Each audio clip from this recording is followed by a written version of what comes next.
everybody, this is Maddy. I am currently at Great Adventure on their opening day during the coronavirus pandemic, and I wanted to show you guys what it's like. Getting into the parking lot from the entrance gate took over an hour due to the dense traffic. Entering Six Flags Great Adventure was efficient and quick, nonetheless. There were lots of signs welcoming guests that outlined Six Flags' COVID-19 procedure. We moved through a series of switchbacks, guided by employees, who helped control the line to prevent crowding and encourage mask wearing. The temperature check scan itself was incredibly quick. Their system uses a camera to scan people as they walk by for a contact-free experience. Six Flags was also using a less invasive security procedure that didn't require guests to remove items like phones, bags, or keys. When entering, as well as throughout the park, there were periodic hand sanitizing stations, as well as hand sanitizer outside of every ride. Once finally inside the park, it seemed fairly normal. I was excited to see Jersey Devil in the distance, though I am disappointed that it isn't opening for the season. The park seemed relatively quiet until I got online for Nitro. I have never seen Nitro switchbacks used before.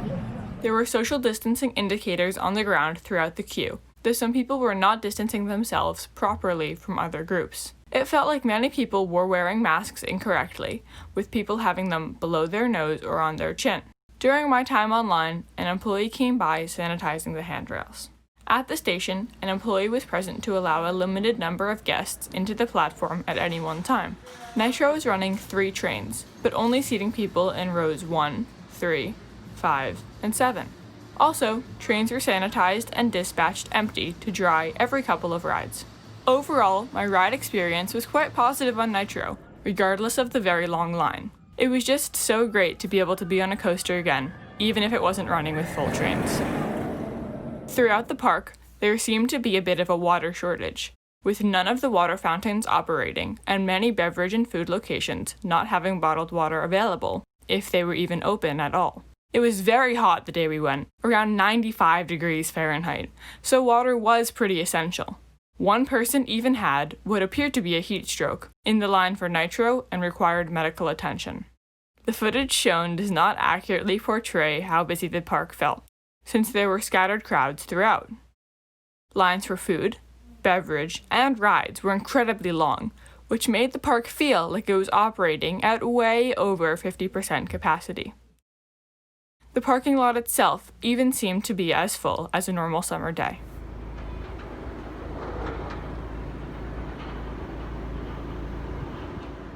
There were signs throughout Six Flags Great Adventure showing some of their basic coronavirus procedures, but they were not prevalent in many high-traffic areas. I was also expecting more enforcement of proper mask wearing, but there was little to no employee response to inadequate face coverings. Additionally, many rides were closed, which contributed to the density of guests in any one area. Both the Flume and Rapids were not running, unlike last July on Worldwide Coaster Kids Day. King Dakar and Zumanjaro did not run during my visit, and El Toro started testing mid-afternoon, though I never saw a train with passengers run. Joker also got stuck temporarily. Well, it's great the park is open again, and I'm happy to be back. I wasn't that impressed with Six Flags today. Most of the attendants are not enforcing mask wearing, and many guests are not social distancing within the queues. It took me almost 4 hours to get to ride 2 coasters due to the insane lines for almost everything.